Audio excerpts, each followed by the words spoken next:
Hello dear candidates, welcome to bio classes. जैसे आप जानते हैं कि हम डिस्कस कर रहे थे storage polysaccharides and we have already discussed one of the storage polysaccharide that is starch. The link of that video is in the description. And today we are going to discuss two more storage polysaccharides, that is glycogen and aniline. चलिए पहले हम glycogen की बात करेंगे.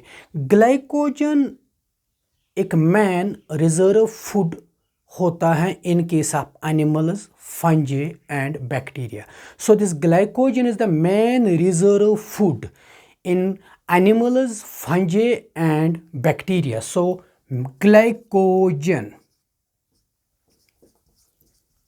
Man reserve food in animals, fungi and bacteria. इस glycogen को हम एक दूसरे नाम से भी पुकारते हैं. वो दूसरा नाम एनिमल स्टार्च है. So it is also known as animal starch. This glycogen in case of animals, especially in case of the human beings. अगर हम human beings की बात करेंगे, ये हर एक human cell में पाया जाता है, लेकिन usually it is formed and stored in the muscle cells. और muscles mainly कौन से muscles? Skeletal muscles and in case of the liver. So mainly usually formed and stored in muscles में भी skeletal muscles and liver.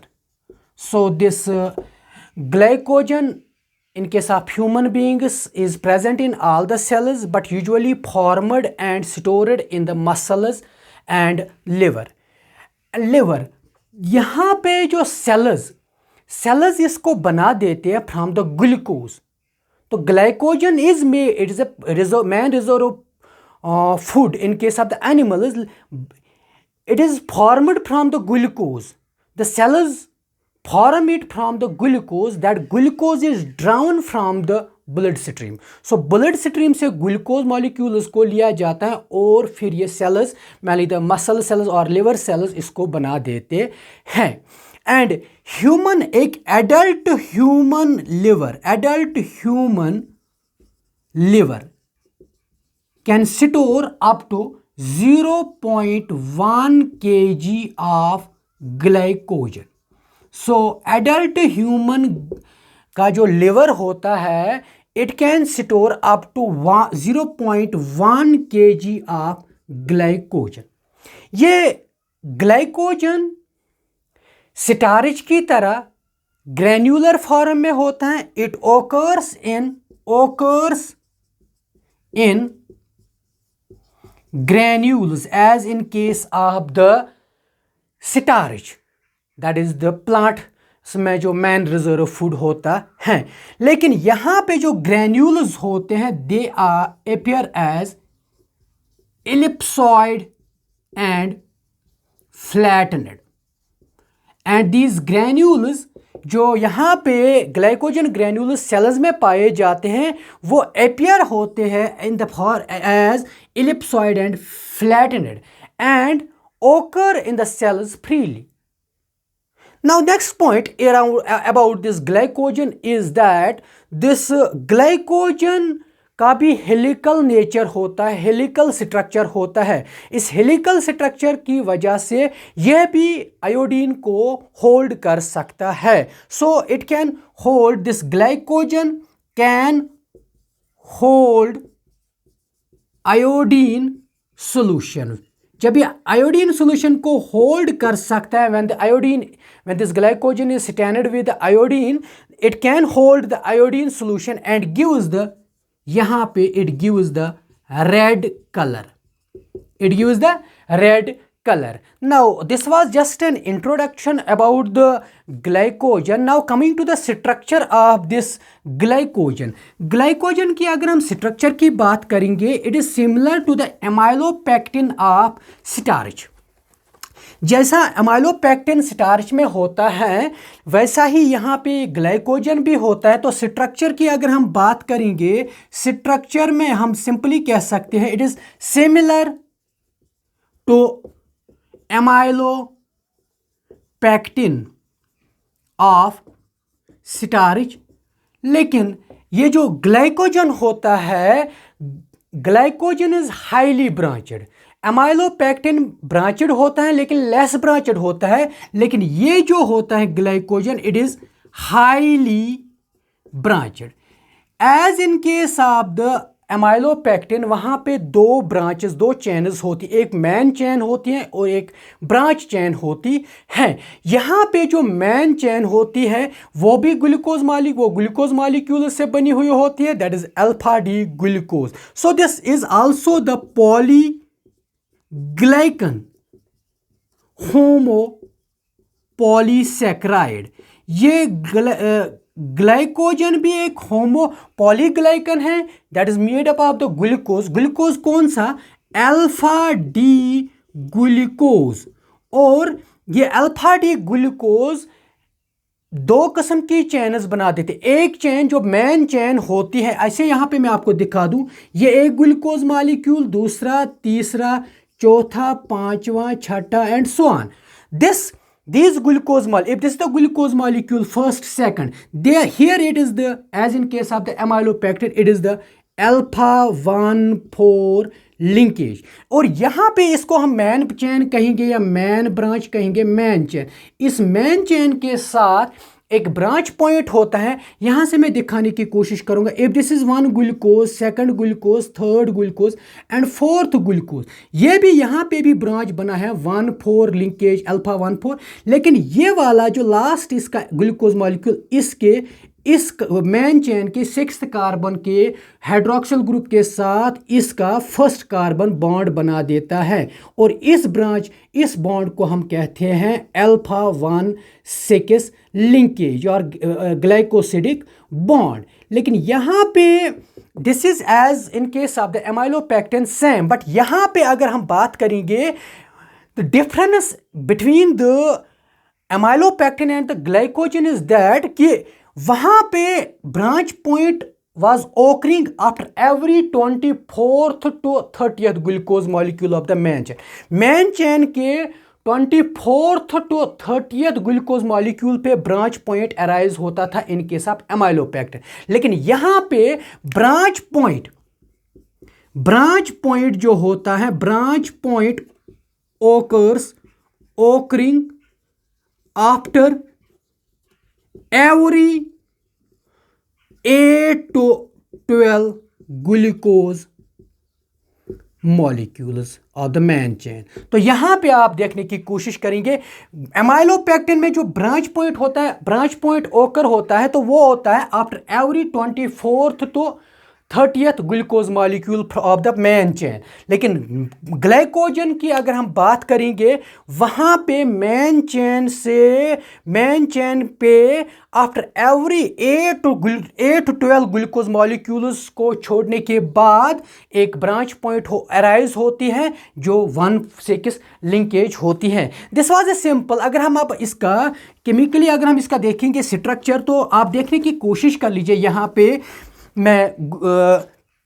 अगर मैं यहां पे दिखाऊंगा, ये आप देख लीजिए, this is one of the glucose molecule, this one is the alpha OHH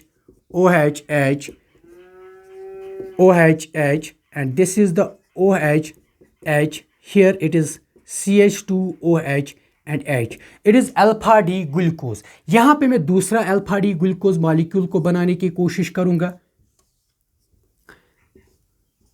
OH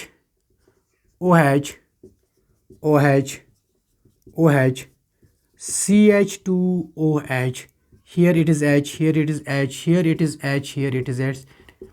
दो बनाए मैंने, अब तीसरा बनाएंगे हम, here it is OH, here it is H, OH, H, OH, H, OH, H, here again CH2, OH and H. I have taken the 3 glucose molecules. Let me tell you how to form the bond. इसका first carbon इसका fourth carbon के बीच में bond बनता है जो man chain. तो यहाँ पे आप देख लीजिए, यहाँ पे बॉन्ड बना है, ये बना ग्लाइकोसिडिक बॉन्ड। इसका फर्स्ट एंड इसका फोर्थ यहाँ पे भी एक बॉन्ड बनेगा। तो ये तो बन गया, ये और ये हो गया अल्फा 1,4 ग्लाइकोसिडिक बॉन्ड। सपोज कर लीजिए इफ़ यहाँ से ये तो एक चेन होती है, इसका भी बॉन्ड बनेगा, किस नेक्स्ट के इसका भी यहाँ से बॉन्ड बनेगा। सपोज कर लीजिए if this is the 8th और 9th और 12th और 12th, तो 8th to 12th glucose molecule man of the man branch, man chain, ये तो मैन चेन है। इसके मैन चेन पे अगर मैं यहाँ पे एक ग्लूकोज मॉलिक्यूल एक ही ले लेता हूँ मैं, तो इसका जो फर्स्ट कार्बन है OH, H, OH, OH, H, इसका बॉन्ड बना है किसी के साथ, तो ये इस OH और इसके 6th कार्बन के साथ बॉन्ड बनेगा। यहाँ पे जो बॉन्ड बनेगा that is the alpha 1,6 glycosidic bond. So this was all about the structure of the glycogen. अब ये ग्लाइकोजन मेनली अगर हमने देख लिया कि mainly it is formed in the muscles and the liver, और मेनली ये जो ग्लाइकोजन बनता है it is formed from the, as you have seen that it is formed from when the glucose and molecules, n is mainly the number of glucose molecules. This n is mainly around 30,000 glucose molecules are present in each molecule of the glycogen. How many glucose molecules are present in each glycogen molecules? Around 30,000 glucose molecules. कौन से glucose molecules? Alpha D glucose molecule. So this n glucose molecules combine to form the glycogen. लेकिन ये glycogen बनता है under the influence of one of the pancreatic hormone that is called as the insulin. Insulin को secrete करता है pancreas, जो एक हेटेरोक्राइन gland होता है, और इंसुलिन पैनक्रियाज में एक किस्म की सेल्स होती हैं जिनको बीटा सेल्स, और बीटा सेल्स इस इंसुलिन को सिक्रीट करते हैं, और that gives the information to form the glycogen from the glucose, and this process is called as glycogenesis. So glycogenesis is the formation of glycogen from the glucose. While as अगर अब humans को ज़रूरत पड़े glucose की, इनकी blood में glucose available नहीं है, तो glycogen is broken down.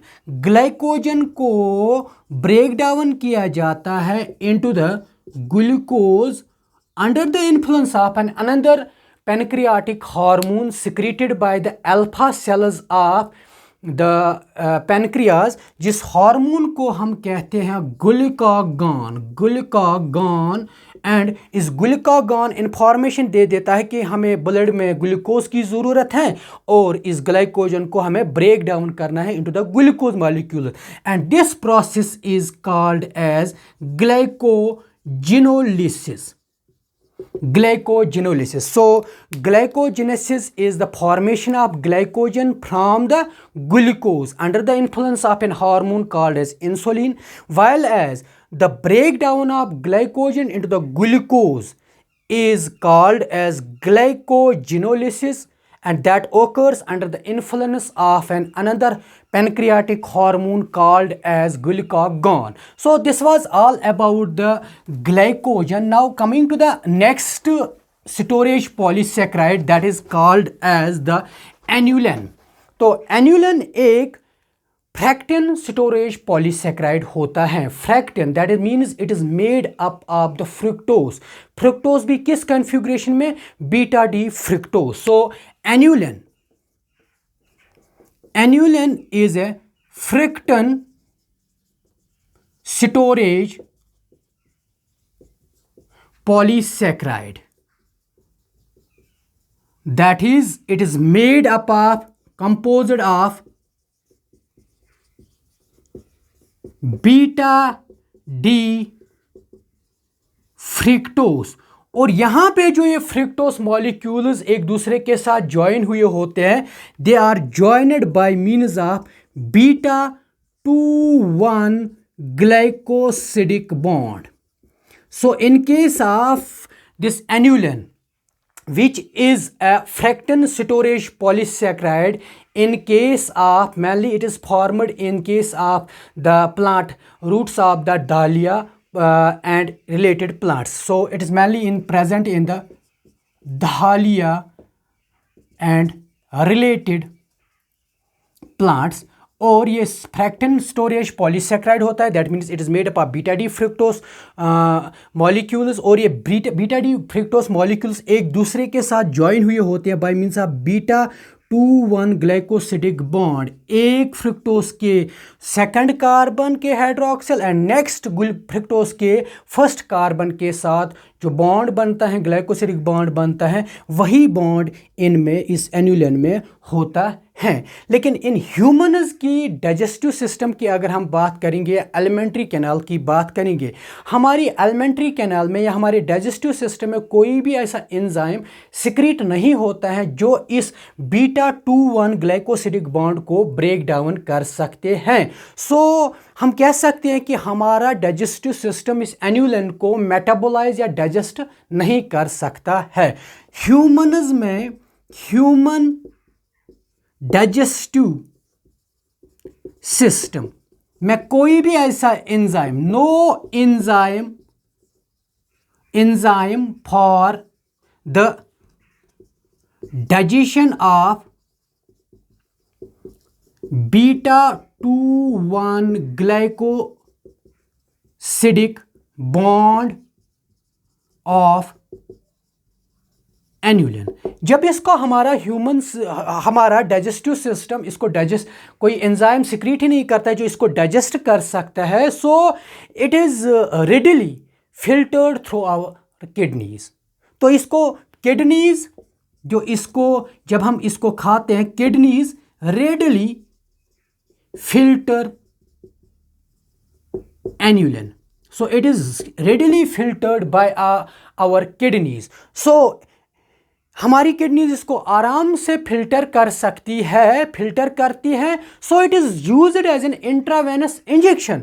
This inulin is used as, इसको यूज किया जाता है as an intravenous injection to determine the kidney function, used as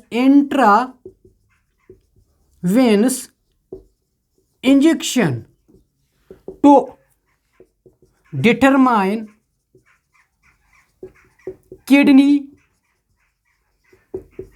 function। देखिए हमारा डाइजेस्टिव सिस्टम इसको डाइजेस्ट नहीं कर सकता है, हमारी किडनी इसको रेडिली फिल्टर कर सकते हैं, तो इसको एज ए मेडिसिन यूज़ किया जाता है to determine the kidney function. तो किडनी अगर इसको रेडिली फिल्टर कर सकते हो तो our kidneys are working properly.